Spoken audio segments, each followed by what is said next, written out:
हिंद, वंदे मातरम। दोस्तों, स्वागत है आप सभी का ज्ञान लो कॉमर्स एंड कंपटीशन में। मैं पीके सर स्वागत करता हूं ज्ञान लो कॉमर्स एंड कंपटीशन में। और देखिए दोस्तों, आज आपका टॉपिक रहेगा बिजनेस रेगुलेटरी फ्रेमवर्क यानी व्यवसायिक नियमन रूप यानी ढांचा के अंतर्गत आपको हम चैप्टर वाइज पढ़ाने वाले हैं, जिसमें सबसे पहला चैप्टर हम स्टार्ट कर रहे हैं आपको व्यापारिक संनियम। तो देखिए दोस्तों, व्यापारिक संनियम होता क्या है। तो व्यापारिक संनियम क्या होता है दोस्तों? तो व्यावसायिक संनियम समाज के लोगों की व्यापारिक क्रियाओं से संबंधित है और यह संनियम की वह शाखा है जो विभिन्न व्यापारिक सौदों से संबंधित व्यापार तथा वाणिज्य से लागू होता है। यानी जो व्यापारिक संनियम होता है दोस्तों, वो किसी न किसी रूप से लोगों को प्रभावित करता है, लोगों की क्रियाओं को प्रभावित करता है, जिसमें वो लेन देन ट्रांजैक्शन और यह नियमित उद्देश्य हेतु, जैसे वैधानिक उद्देश्य हो, अधिनियम द्वारा हो, उपनियम द्वारा हो, ये क्या होता है दोस्तों? तो लागू होता है। यानी व्यापारिक संनियम से आशय ऐसे नियम और कानून से है जो व्यापार करने के लिए किसी न किसी प्रकार से एक्ट से बधा हो। जैसे मान लीजिए दोस्तों, आपका सैयदारी अधिनियम है, तो सैयदारी अधिनियम 1932 से बधा हुआ है। आपका जो बिजनेस रेगुलेटरी फ्रेमवर्क के अंतर्गत अनुबंध अधिनियम है, वो किसके अंतर्गत 1872 के अंतर्गत बधा हुआ है। फिर से कंपनी अधिनियम, तो कंपनी अधिनियम आपका 2013 के अंतर्गत बधा हुआ है दोस्तों। तो इस प्रकार व्यापारिक संनियम से आशय ऐसे नियम से है जिसमें समस्त वैधानिक नियमों और परिनियमों, अधिनियमों और उपनियमों से होता है, जिसको संचालन करने के लिए या नियमित करने के लिए प्रत्यक्ष रूप से लागू किया जाता है दोस्तों। उसके बाद से आपका परिभाषा है प्रोफेसर के सेन के अनुसार। तो देखिए दोस्तों, कोई भी परिभाषा आपको कॉमा देकर डबल कॉमा में लिखना है, तो इसमें प्रोफेसर के सेन के अनुसार व्यापारिक संनियम के अंतर्गत वे नियम सम्मिलित होते हैं जो व्यापारियों, बैंकरों तथा व्यवसायियों के साधारण व्यवहारों पर लागू होते हैं। तो इन्होंने किसी न किसी रूप में क्या कहा है, तो नियम को किससे लागू किया है? तो व्यापारियों और बैंकरों या व्यवसायी के व्यवहारों में लागू किया है। उसके बाद से दोस्तों, इसमें जैसे मान लीजिए व्यापारिक संनियम है, तो व्यापारिक संनियम कि जैसे मान लीजिए आपका इसका MCQ क्वेश्चन आ सकता है कि व्यापारिक संनियम कब बना था। ठीक है, तो देखिए दोस्तों, व्यापारिक संनियम कब बना था? तो ऑप्शन है 1772, ऑप्शन बी 1872, ऑप्शन तीसरा है 1972, ऑप्शन चौथा है 1882। तो देखिए दोस्तों, व्यापारिक जो संनियम है अभी बताए हैं व्यापारिक संनियम के लिए तो 1872 इसको संनियम या अधिनियम भी बोलते हैं, अनुबंध अधिनियम। व्यापारिक संनियम कब बना? तो 1872 में बना। नेक्स्ट क्वेश्चन है कि भारतीय व्यापारिक संनियम का स्रोत है। तो भारतीय व्यापारिक संनियम का स्रोत है दोस्तों, तो भारतीय व्यापारिक संनियम का स्रोत क्या है? तो पहला ऑप्शन ए अंग्रेजी, ऑप्शन सेकंड है अमेरिकन, ऑप्शन थर्ड है आपका फ्रांसीस, ऑप्शन फोर्थ है जापानी। तो भारतीय व्यापारिक संनियम का स्रोत है दोस्तों, इसमें किसी न किसी रूप में अंग्रेजी अंग्रेजी पद्धति व्यापारिक संनियम के क्या है दोस्तों? स्रोत हैं।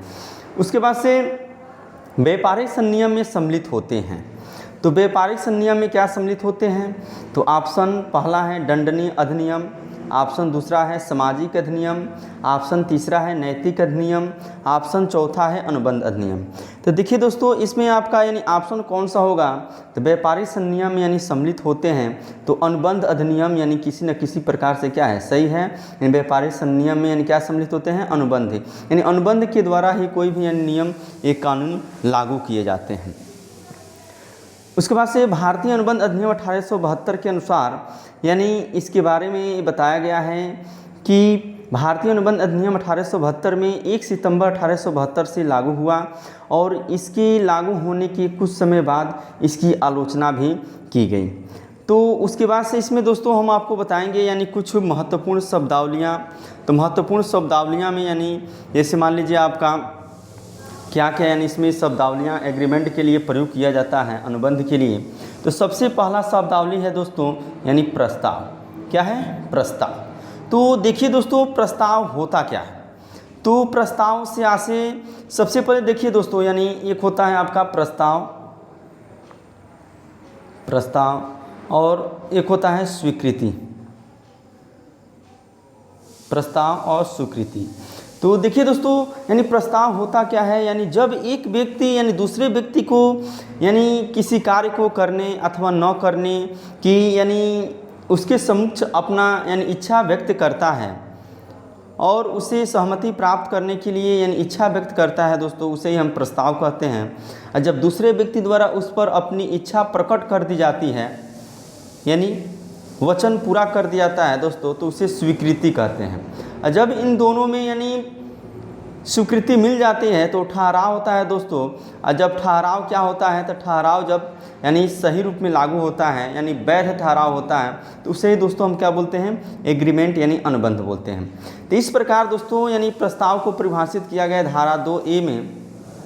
तो धारा 2A के अनुसार कहा गया है कि जब दो व्यक्तियों को एक व्यक्ति दूसरे व्यक्ति से किसी कार्य के करने के संबंध में अपनी इच्छा प्रकट करे, उसे ही क्या कहते हैं दोस्तों, तो प्रस्ताव। तो देखिए दोस्तों, प्रस्ताव की परिभाषा धारा 2A में दिया गया है। प्रस्ताव की परिभाषा किस में दिया गया है, धारा 2A। व्यापारिक संनियम की परिभाषा 1872। फिर से आपका यानी अभी बताएं कि व्यापारिक संनियम कहाँ से लिया गया, तो अंग्रेजी पद्धति से लिया गया। अनुबंध अधिनियम क्या है, तो 1872। नेक्स्ट क्वेश्चन है आपका, नेक्स्ट पॉइंट है वचन यानी प्रोमिसी। तो वचन होता क्या है दोस्तों, तो वचन में देखिए यानी वह व्यक्ति जिसके सम्मुख प्रस्ताव रखा गया है उस पर सहमति प्रकट करता है, वह उसके द्वारा स्वीकार कर लिया जाता है दोस्तों, उसे वचन कहते हैं। जैसे मान लीजिए सुशीला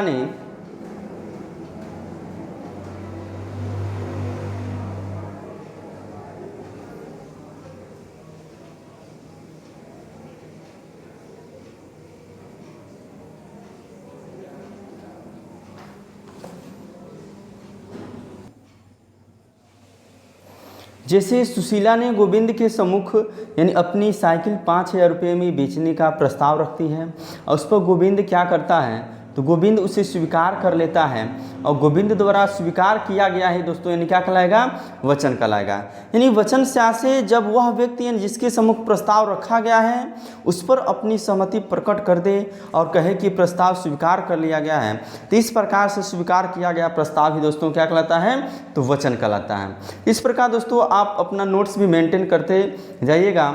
नेक्स्ट पॉइंट है आपका वचनदाता या वचन गृहीता।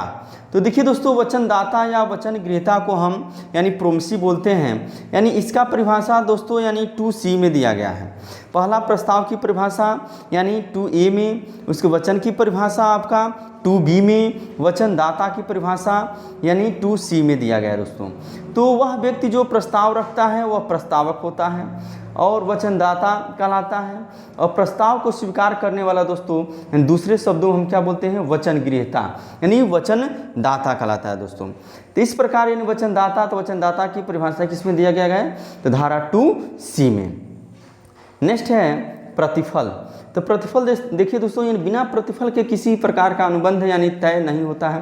प्रतिफल का मतलब ये हुआ कि जैसे मान लीजिए आप किसी वस्तु को बेच रहे हैं या खरीद रहे हैं, तो उसके बदले क्या कर रहे हैं, उसके बदले कुछ न कुछ यानी क्या करते हैं, यानी भुगतान करते हैं, उसे ही हम प्रतिफल बोलते हैं। यानी अपनी वस्तु की पूर्ति के लिए उसके बदले ने जो कुछ यानी भुगतान किया जाता है दूसरे पक्षकार को, उसे ही हम प्रतिफल बोलते हैं दोस्तों। और प्रतिफल में देखिए इसकी परिभाषा दिया गया है धारा 2D में।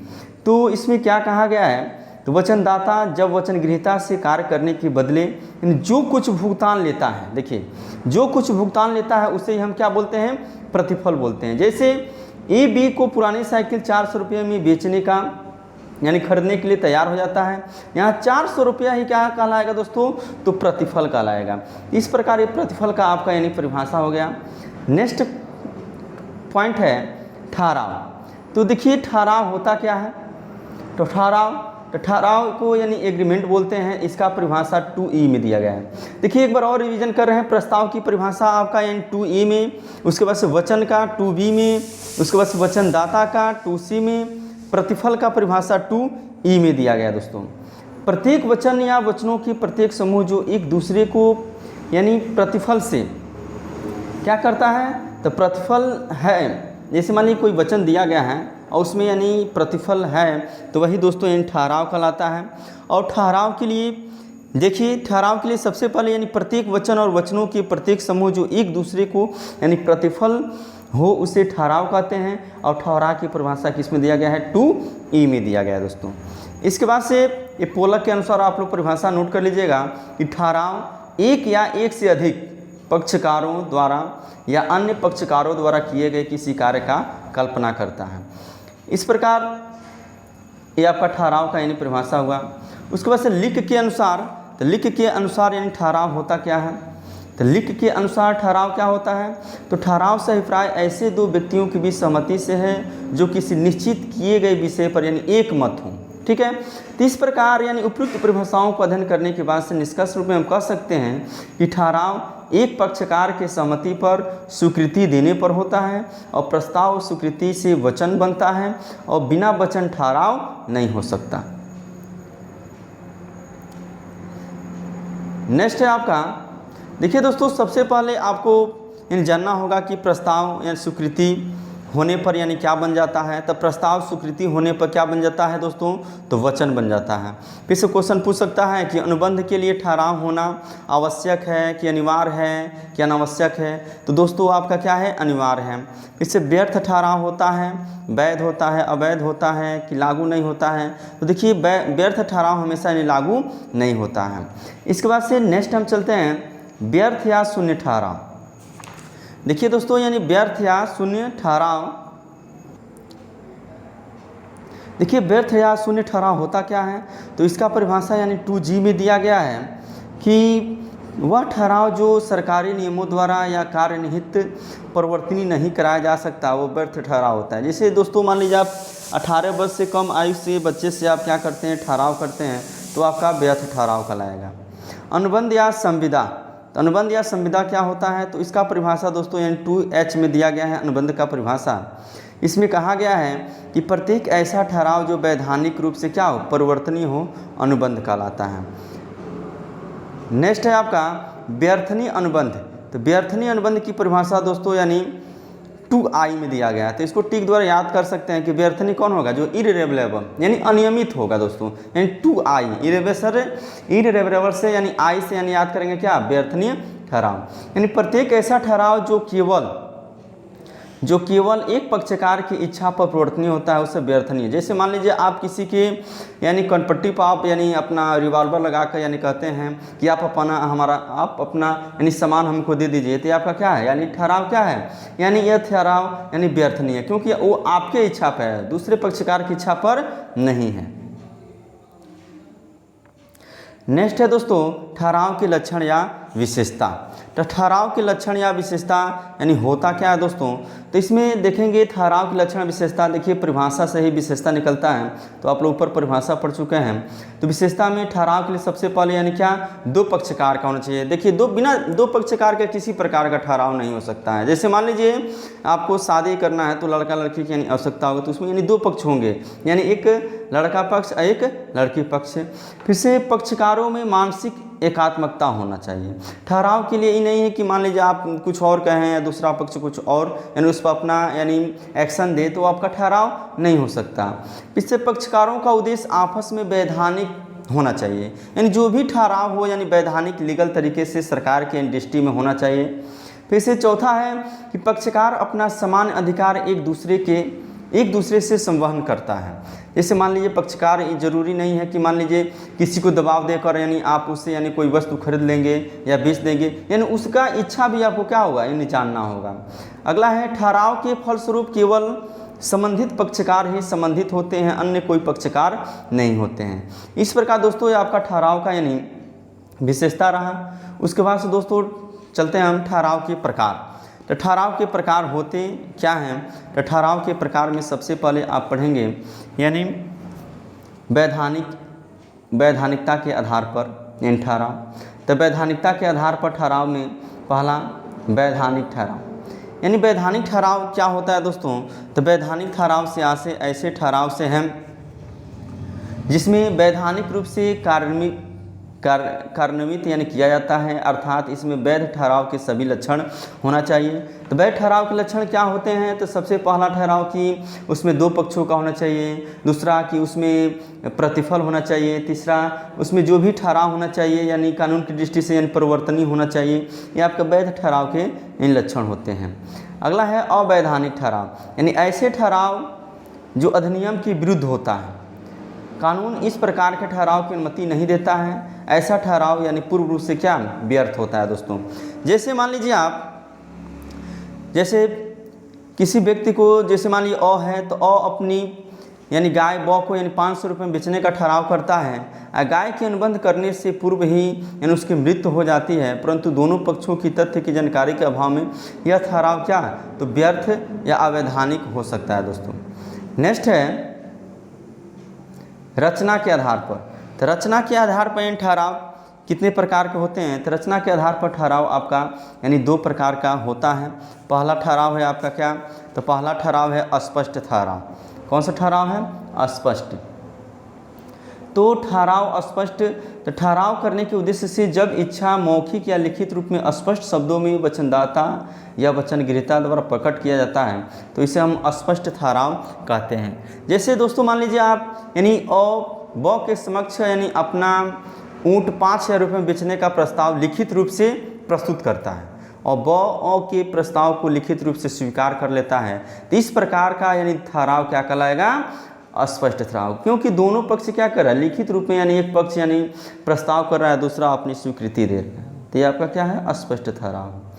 उसके बाद से है नेक्स्ट गर्भित ठहराव। तो गर्भित ठहराव क्या है?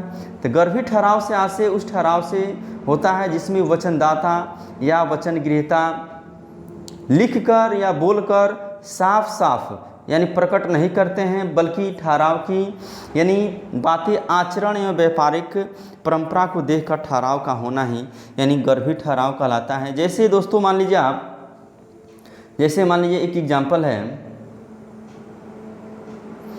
जैसे अ ब को, जैसे मान लीजिए बस का कंडक्टर है ब और अ ब को 1 रुपया देकर बस में बैठ जाता है और ब उसे टिकट दे देता है। बस कंडक्टर द्वारा अ को टिकट दिया जाना उसके गर्भित प्रस्ताव की गर्भित स्वीकृति है और इस प्रकार अ को इन बस में बैठकर निर्धारित स्थान तक यात्रा करने का यानी अधिकार प्राप्त हो जाता है। इसे गर्भित ठहराव कहते हैं। जैसे मान लीजिए आपको गोरखपुर जाना हो तो सबसे पहले यानी क्या करते हैं, यानी मान लीजिए आप तमकुही रोड गए और वहाँ पे यानी टिकट यानी गोरखपुर का ले लिए और यानी उस ट्रेन में जैसे ट्रेन आती है तो आपको बताएगी नहीं कि हम यानी आ चुके हैं, यानी आप क्या उसमें आप बैठ जाएंगे और आप यानी गोरखपुर उतरना हो या मान लीजिए बीच में उतरना हो तो यानी अपने यानी टाइम पर यानी जो स्थान आएगा वहाँ पर आप क्या उतर जाएंगे। तो यानी वो न आपको कही है न आपने उससे क्या पूछा है, लेकिन आपके बीच क्या है, दोनों के बीच एग्रीमेंट है, उसे ही हम गर्भित ठहराव कहते हैं दोस्तों। नेक्स्ट है परिपूर्णता के आधार पर। तो परिपूर्णता के आधार पर दोस्तों यानी कितने प्रकार के ठहराव होते हैं? तो परिपूर्णता के आधार पर ये ठहराव यानी आपके कितने होते हैं? तो ठहराव 2 होते हैं। पहला परिवर्तनीय ठहराव, यानी वे ठहराव जो राज नियम द्वारा, वे ठहराव जो राज नियम द्वारा क्या हो, परिवर्तनीय हो, उसे परिवर्तनीय ठहराव कहते हैं या वैध ठहराव भी इसको बोलते हैं। अपरिवर्तनीय का मतलब ये होता है जो राज नियम द्वारा क्या यानी परिवर्तनीय न हो, किसी न किसी रूप में क्या उसमें फॉल्ट पाया गया हो, न्यायालय ने उसे दोषी माना है, उसे क्या बोलेंगे? अपरिवर्तनीय ठहराव बोलेंगे। उसके बाद से दोस्तों उत्तरदायित्व के आधार पर।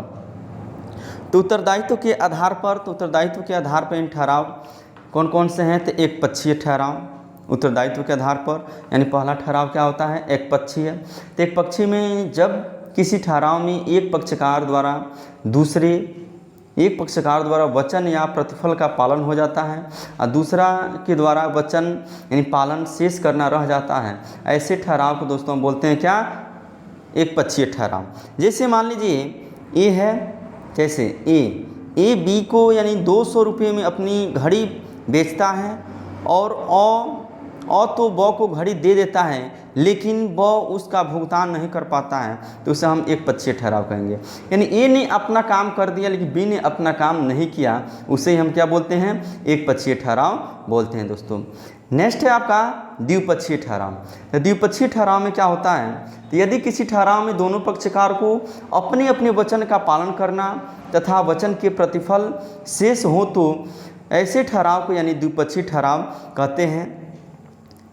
उसके बाद से नेक्स्ट है परिवर्तनीयता के आधार पर ठहराव। तो परिवर्तनीयता के आधार पर ठहराव यानी दो प्रकार के होते हैं। पहला होता है व्यर्थ ठहराव। तो व्यर्थ ठहराव की परिभाषा दिया गया है धारा 2G में, यानी वह ठहराव जो राज नियम द्वारा क्या हो, प्रवृत्ति न हो, यानी व्यर्थ ठहराव कहलाता है। या वैधानिक यानी इसमें बात नहीं की गई हो उससे व्यर्थ ठहराव कहेंगे।